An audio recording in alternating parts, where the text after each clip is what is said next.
Stretched ears. Is surgery the only way to correct this? Will surgery involve cutting into my ear, or can it just be sewn?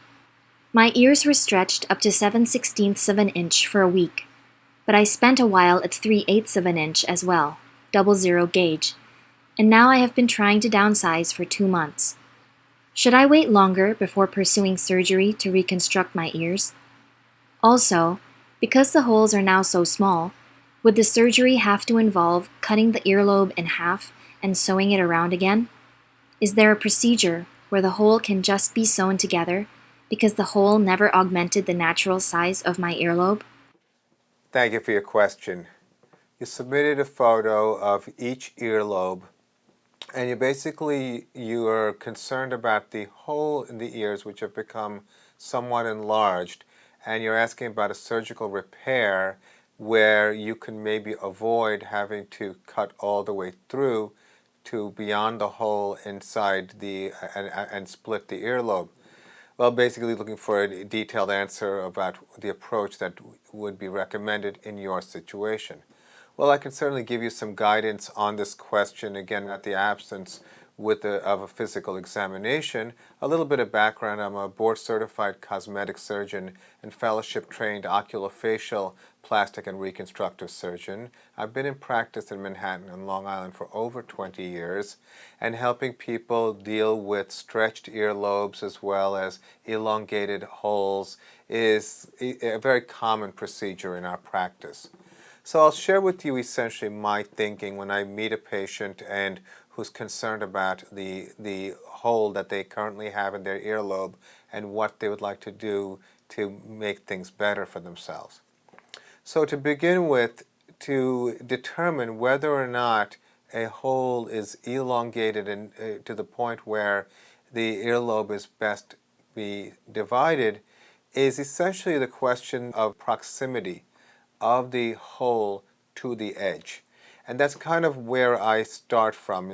Basically, if someone has been wearing heavy earrings and it's been stretching and stretching the earlobe until there's so little tissue between the edge of the hole and the edge of the ear, then it does make sense to just excise. And sometimes when people have such a significant amount of stretch, we actually have to do some kind of an earlobe reduction at the same time.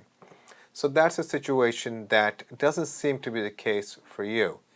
In your situation, the hole is enlarged, and the question that I would pose to someone like yourself, and it probably makes sense to look at the surgical option, is that sometimes when someone has a good size amount of tissue and their earlobe is relatively has a little bit more space, sometimes it's almost better to just do another piercing and avoid getting that connection as long as or doing the repair, because you want to maybe avoid a surgery.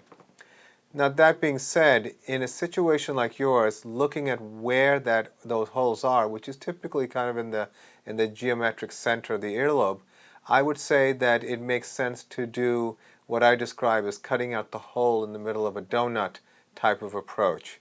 What you're doing essentially is the inside of that hole where the earring is placed has epidermis, and it is a smooth surface that continues with the skin. So in order to close that, you essentially cut out the epidermis and then you surgically close the hole. And that's done from, what I do is I essentially do this, I place stitches sometimes on the inside as well as the front and the back, and basically try to create an aesthetic closure, at the same time maintain the shape of the earlobe. So sometimes this procedure can be deceptively complex because you want to have the balance. You allow that area to heal, and then at a certain point, usually a few weeks away, you can go ahead and re-pierce.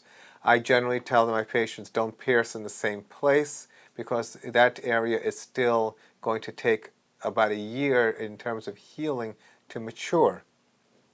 Basically, what we end up doing is we end up actually doing the piercing for the patient, and that's where my assistants and the patient really get together and figure out where the optimal location is so that the balance is there. And then we have these little gold stud earrings that we actually just place for them, and then they do what they normally do for hygienic care. And then once that area is healed, they can take that stud earring out and then use the jewelry that they normally would otherwise use. So I think that the approach that approach makes the most sense to me, again, in the absence of a physical exam.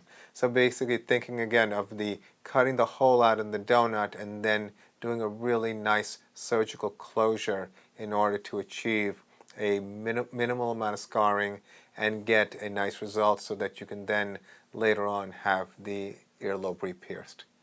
So I hope that was helpful. I wish you the best of luck, and thank you for your question.